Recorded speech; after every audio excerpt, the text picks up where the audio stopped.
The tech experts say there's a 20 to 30% chance that AI will destroy humanity. I think it's more like 40%. I'm just kidding. This video is not to bring the mood down or to scare people. It's actually the opposite.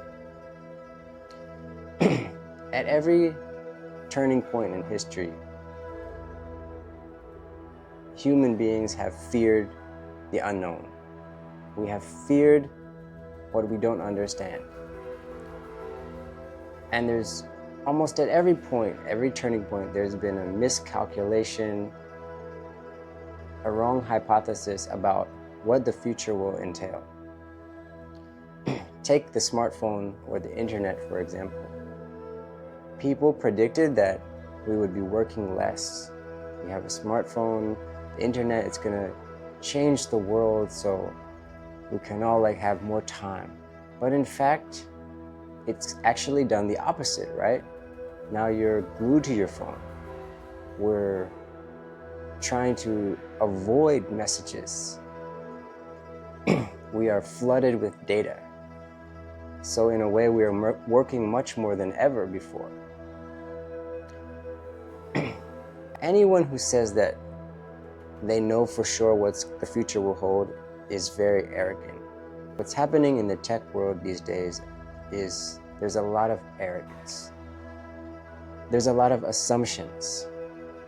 I recently heard a podcast by a former Google executive, and maybe I'll leave a link in the description below. He is proposing that AI superintelligence could lead to ultimate abundance, a world where creating energy doesn't cost a thing, and therefore we can have anything we want. Now,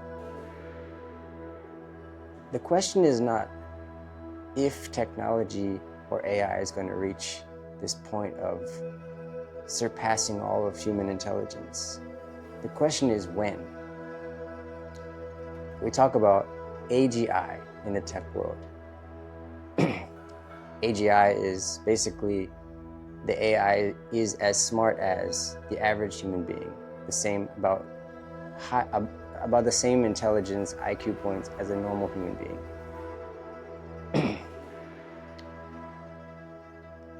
SGI, superintelligence, is when one AI is basically smarter than all human beings combined.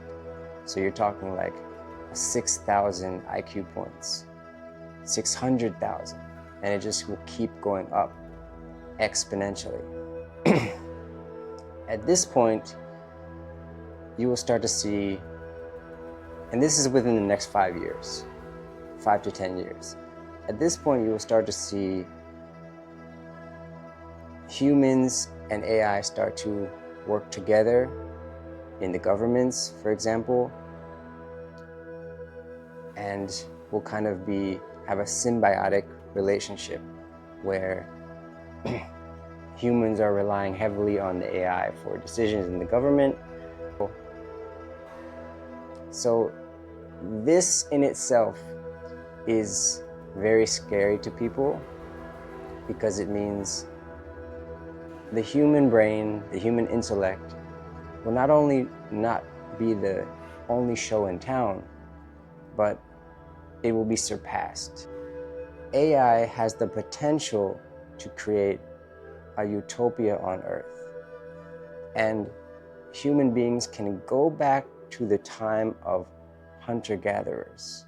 How many people in your life do you know that says, I just want to live simple?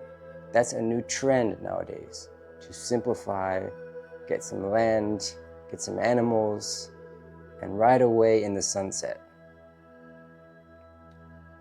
and be with your loved ones. AI can make that actually happen. I mean, we're going to get to a point where there's not going to be any work left for us. computer programming, almost anything you can think of, AI will be able to do better.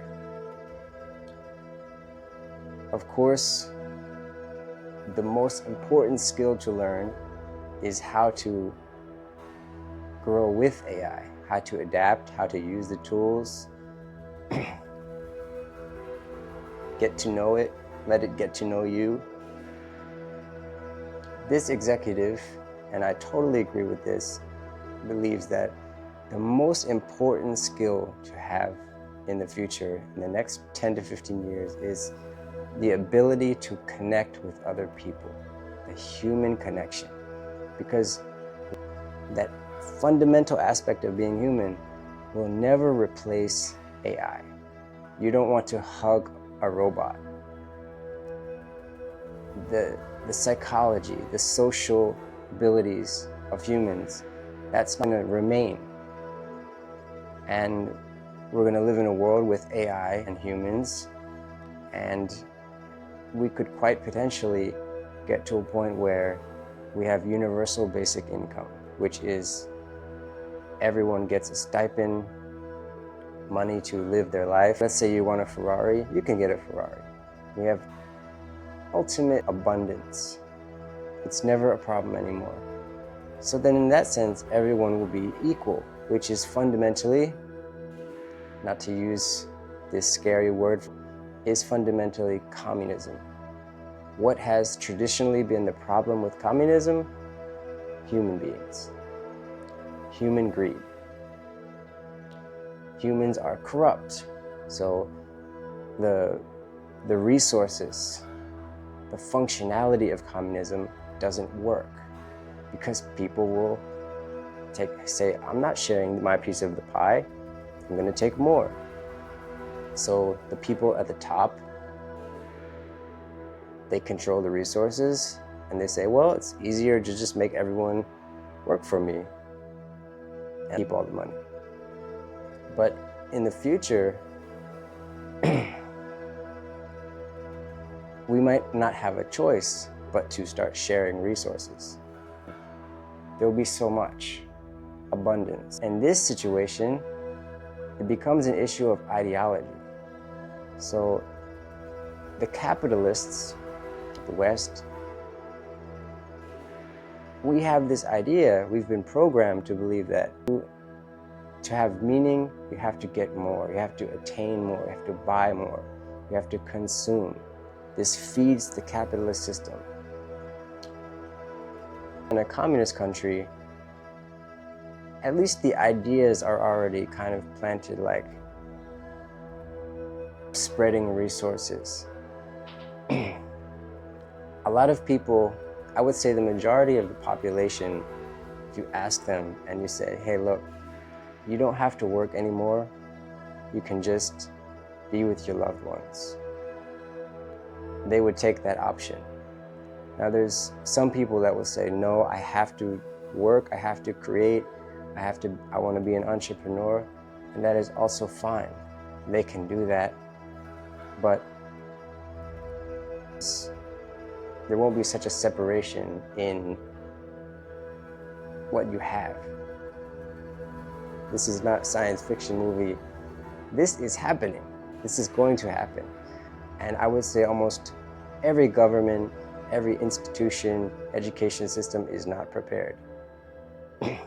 I'm preparing myself and I'm sharing this video because this is real.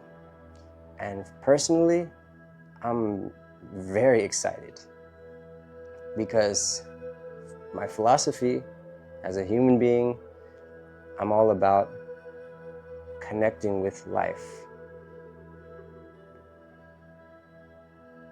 The social, emotional interaction, that's what makes me happy. And I think humans have always had an existential fear of the future, of the unknown, and of meaning. What does it all mean? And if we don't have work, or we don't have to pursue the pursuit of money, we will be absent of meaning. There's a lot of people think like this. It's a capitalist mindset, but nevertheless, it's the reality too. But humans will always strive and create meaning. If you have no work, you will make yourself a schedule. You'll devote more time to your health, devote more time to reading, learning anything you want from AI, building. So it's like if you have your own Lego set, a bunch of Legos, and time, people are going to build different things. And we can be creative. You can create and build. You're free. This is Utopia. In a sense, it's artificial intelligence gradually becoming the world leaders. One artificial intelligence that basically runs the show. We all have universal basic income, and humans are always going to care what people think. We're always going to want approval. We're always going to want to be liked, to be noticed, to be listened to be loved, to be understood. This will become more important. We'll have more time to connect with each other. I'm very, very excited. Because a lot of tech guys are coming out and saying all of this stuff about AI and kind of fear-mongering. But people have always said this. And I don't know if you've checked the news recently, but humans are destructive. We are destroying each other. There's people right now in the world that are starving to death. So spreading out wealth isn't a bad thing. It's not as if the capitalist system has benefited the majority of human beings on Earth. And people talk about a dystopian future of AI. But the world is hell on earth for most of the world. There's people in the world, there's entire countries who don't have resources.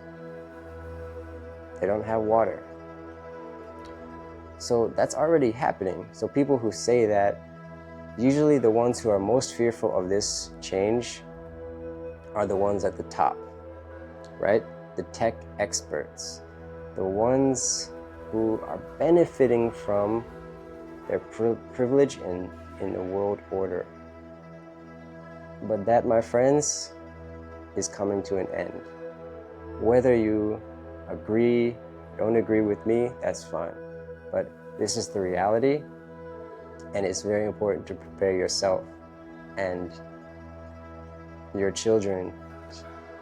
The best way to do that is to read, to stay informed, to learn, to use AI, to be up to date, because in the next few years there's going to be a lot of jobs related to artificial intelligence, kind of putting the dots together, being able to connect the dots.